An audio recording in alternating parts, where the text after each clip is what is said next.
خمیازہ ہے وہ سب کو بھگتنا پڑے گا، اور اس جنگ کا جو حصہ ہے وہ باقی ممالک بھی بنیں گے۔ اسرائیل نے کہہ دیا ہے کہ اب ہم جواب دیں گے، اور بہت بڑا جواب دیں گے، لیکن اس کا جواب جو ایران نے دیا ہے وہ اس سے بھی زیادہ خطرناک ہے۔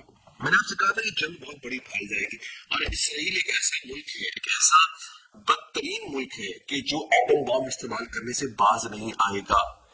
اس بات کا ڈر ہے مجھے، خدا نہ خواستہ ایران کے اوپر اگر ایٹم بام پہ حملہ کیا جاتا ہے ناظرین، تو پھر پاکستان تو بالکل ساتھ ہے، پاکستان ہمسایہ ہے۔ اب ایٹم بام کو تو نہیں پتا نا کہ ایران کی سرحد کون سی ہے، پاکستان کی سرحد کون سی ہے، مجھے ایران کی سرحد سے باہر نہیں جانا۔ اور یہ میں ہیروشیما اور ناگاساکی والے ایٹم بام کی بات نہیں کر رہا، وہ تو آج سے 70 سال پہلے کی بات ہے۔ یہ جو جدید ایٹم بام ہے اس کے اثرات پتہ نہیں کہاں کہاں تک جائیں گے۔ تو اتنا بڑا خدشہ پیدا ہو گیا ہے ناظرین جنگ کا۔ ایک تو یہ بات بہت امپورٹنٹ ہے، دوسری بات یہ ہے کہ جو ایران نے ریٹیلیشن کا کہا ہے وہ بہت خطرناک ہے۔ ایران نے کم سے کم 2000 میزائل، فی الحال تو 100 میزائل تھے نا اس جنگ میں، اس حملے میں، ایران کہتا ہے 2000 میزائل میں اسرائیل پر ماروں گا۔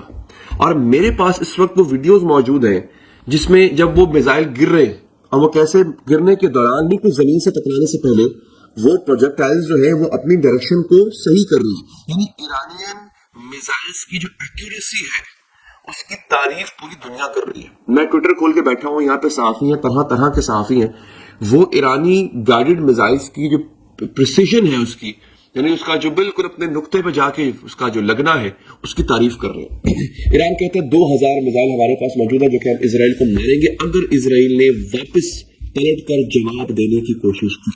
اسرائیل کہہ رہا ہے کہ میں جواب دوں گا، ہر حالت میں جواب دوں گا۔ ناظرین ایک تو یہ صورتحال ہے، اس کی تفصیل میں آپ کو بتا دوں گا۔ دوسرا یہ ہے، یہاں پہ میں ایک الجیرین ملٹری ایکسپرٹ کا انٹرویو پڑھ رہا تھا، اس نے بڑی کمال کی بات کی ہے۔ وہ کہتا ہے that we are accustomed to Israeli lies and concealment of losses، کہ ہمیں اس بات کا احساس ہے کہ اسرائیلی جھوٹ بہت بولتا ہے، اور کچھ ہونا ہو اسرائیل جھوٹا بہت ہے، اس بات کا ادراک باقیوں کو بھی ہے۔ ویسے to understand the significance of the attack on the Ramon military airport, it must be noted that Iranian missiles defeated not only Israeli system but also American and European ones۔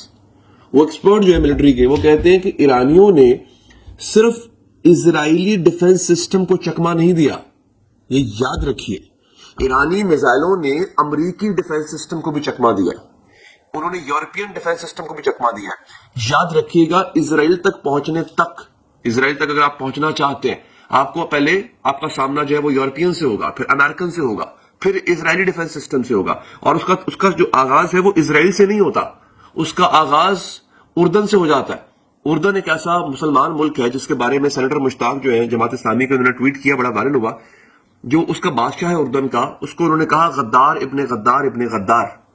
تو یہ ایک ایسا غدار ملک ہے جو کھل کے اسرائیل کی حمایت کرتا ہے، مسلمان ملک ہے، وہ ملک بھی بیچ میں آتا ہے، اس نے بھی اسرائیل کی ہیلپ کی۔ ایران ان سب کو چکما دے کر اسرائیل تک پہنچا۔ تو یہ ایک ایسی اتنی بڑی سٹیٹمنٹ ہے، شاید ہی کوئی سٹیٹمنٹ کو جو ہے وہ سمجھ پائے۔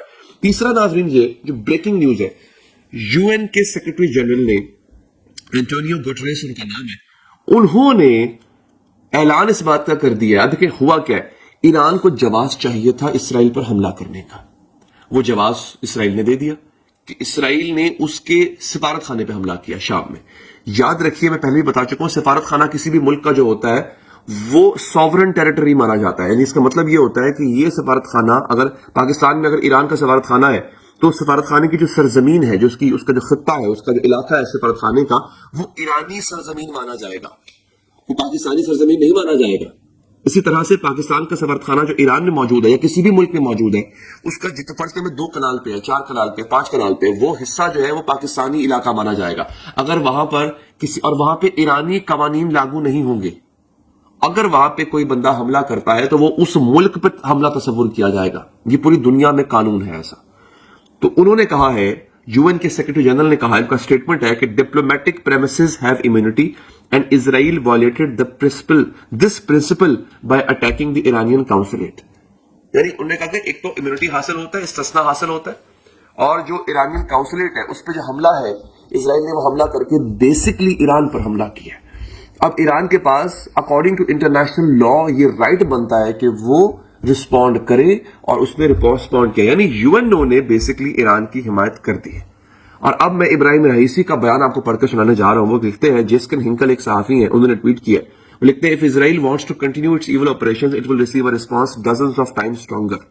یعنی اگر اسرائیل اپنی حرکتوں سے باز نہ آیا تو کئی درجن زیادہ رسپانس جو ہے, کئی درجن زیادہ نقصان اس کو اٹھانا پڑے گا جو ہم اس کی پھینٹی لگائیں گے. We will not hesitate to defend ourselves and reveal a small part of our deterrent. ہم نے اپنی طاقت کا بہت ہی چھوٹا حصہ استعمال کیا. یہ ایرانی صدر کا بیان, ابراہیم رئیسی کا بیان ہے, بہت بڑا بیان ہے. ہم نے اپنی طاقت کا انتہائی چھوٹا سا حصہ بھی آپ کو دکھایا ہے. We targeted Israeli military sites in the attack and there are no other operations on our agenda. We took minimal punitive measures and avoided targeting economic facilities and infrastructure. اچھا, اس کے بارے میں آپ کو ایک چیز دکھاتا ہوں, میں آپ کو تصویر بھی دکھاتا ہوں. ایک ناظرین, انہوں نے کہا جناب کہ ہمارا اس سے مزید کوئی آگے بڑھ کے ایجنڈا نہیں ہے, ہم سویلینز کو مارنا نہیں چاہتے تھے, ہمارا مقصد جو ہے وہ اسرائیل کی ملٹری کو نقصان پہنچانا تھا, جو کہ ہم نے پہنچا دیا. اس کا ایک آپ کو ڈیمونسٹریشن دکھاتا ہوں. میرے سامنے ایک تصویر ہے, وہ بھی آ جائے گی, بلکہ یہاں پر ہے, وہ آپ کے سامنے بھی آ جائے گی. دیکھ لیں آپ, اسپرنٹر فیکٹری کے نام سے ٹویٹر صارف ہے, انہوں نے لکھا جناب کہ سیٹلائٹ امیجز جو ہے وہ دکھا رہے ہیں کہ ایرانی میزائلوں نے نیویتم ایئر بیس پر کہاں ہٹ کیا. ایک بھی انہوں نے سویلین کیجویلٹی نہیں ہونے دی.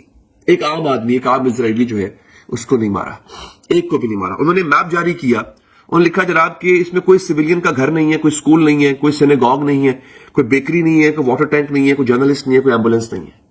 جو ایئرپورٹ کا رن وے تھا جہاں سے جہازوں نے اڑان بھرنی تھی, اس کو نقصان پہنچایا تاکہ جہاز اڑ کر جو ہے وہ غزہ پہ بمباری نہ کر سکے. ایئرپورٹ کے ہینگرز کو نقصان پہنچایا انہوں نے. یعنی انہوں نے کہا کہ ہم نے کسی سویلین کو نہیں مارا, ہم نے ملٹری ٹارگٹس کو ہم نے جو ہے وہ ٹارگٹ کیا, اور آگے بھی کریں گے. تو یہ فرق ہے دوستو ایران میں اور اسرائیل میں, مسلمان ملک میں اور ایک اس طرح کے ظالم جابر ملک کے اندر یہ فرق ہے. میں اس حوالے سے, جنگ کے حوالے سے, کیونکہ اسرائیل نے کہا ہے کہ 24 آورز 24 سے 48 گھنٹوں کے درمیان میں ایران پر حملہ کروں گا. اگر ایسا ہوا تو اس کی اپڈیٹ سب سے پہلے آپ کو اس چینل سے ملے گی, لہٰذا چینل کو سبسکرائب کر لیجیے. اپنا خیال رکھیے. اللہ نے کے بعد.